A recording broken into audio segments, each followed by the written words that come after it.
नमस्कार, मैं हूं आपके साथ ज्वाली पांडे। आज की इस वीडियो में हम जानेंगे आज की टॉप 10 खबरों के बारे में। आदमपुर एयरबेस में पीएम मोदी। आज पीएम मोदी आदमपुर एयरबेस पहुंचे। इस एयरबेस को लेकर पाकिस्तान ने दुष्प्रचार किया था कि उसने आदमपुर एयरबेस को तबाह कर दिया है। आपको बता दें कि भारत के एयर डिफेंस सिस्टम यानी S-400 को भी नुकसान पहुंचाया गया था। इस तरह की खबरें, भ्रामक खबरें पाकिस्तान ने फैलाई थी। ऐसे में आज यहां आकर पीएम मोदी ने न केवल दुश्मन देश बल्कि उन देशों को भी सख्त संदेश दिया जो कि भारत की ताकत पर संदेह करते थे।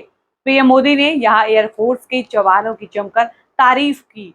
भारत पाकिस्तान डीजीएमओ के बीच हुई बातचीत। भारत पाकिस्तान के बीच युद्ध विराम पर सहमति बनने के बाद सोमवार को दोनों देशों के मिलिट्री ऑपरेशन डायरेक्टर जनरल के बीच पहले दौरे की चर्चा हुई। भारत के DGMO lieutenant general Rajiv Ghai और पाकिस्तान के DGMO major general Kashif Abdullah ने शाम 5 बजे हॉटलाइन पर बातचीत की। इसमें दोनों पक्ष इस बात पर राजी हुए कि बॉर्डर और फॉरवर्ड एरिया पर जवानों की संख्या घटने के लिए विचार करें, साथ ही किसी भी तरह का हमला न करें।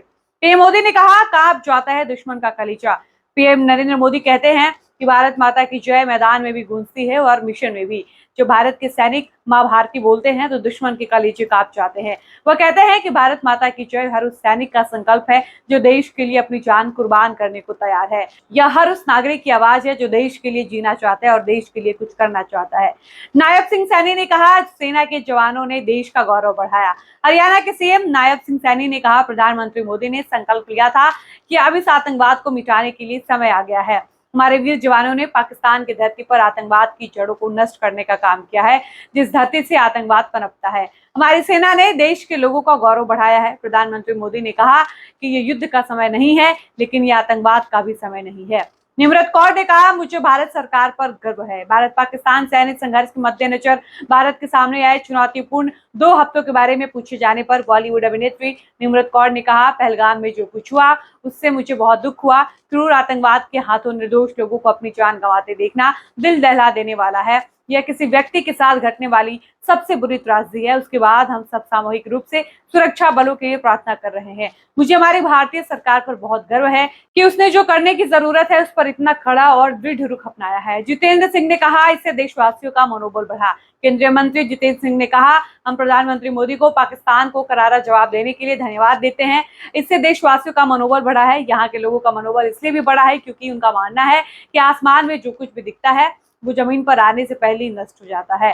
2014 के बाद प्रधानमंत्री मोदी ने तकनीक के आधुनिकीकरण पर जोर दिया है। उन्होंने हमें समझाया कि हमें आत्मनिर्भर बनना होगा। तेजस्वी यादव ने कहा, बिहार के बेटी पर गर्व। प्रधानमंत्री मोदी के राष्ट्र के नाम संबोधन पर जेडीयू नेता राजीव रंजन प्रसाद ने कहा, भारत सरकार ने साफ तौर पर कहा है कि बातचीत सिर्फ भारत और पाकिस्तान के बीच होगी। यह सिर्फ पीओके आतंकवाद पर होगी। इसमें मध्यस्थता का कोई मतलब नहीं है। डीजीएमओ के बीच बातचीत के बाद संघर्ष विराम पर सहमति बनी। यह भी कहा गया कि आतंकवाद और व्यापार, आतंक और बातचीत एक साथ नहीं चल सकते। पीएम मोदी और सरकार ने इसे पूरी तरह से स्पष्ट कर दिया है।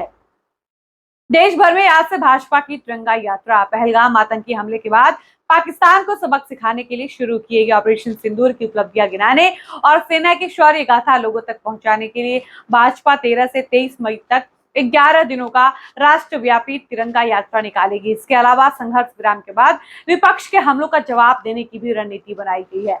17 मई से शुरू होगा आईपीएल। जानिए फाइनल की तारीख। भारत पाकिस्तान के बीच बढ़ रहे तनाव के चलते आईपीएल 2025 को बीच में ही 1 हफ्ते के लिए सस्पेंड कर दिया गया था, लेकिन अब 17 मई को एक बार फिर आईपीएल शुरू हो रहा है। कोलकाता नाइट राइडर्स और आरसीबी के मैच के साथ आईपीएल के 18वें सीजन का फिर से आगाज हो रहा है।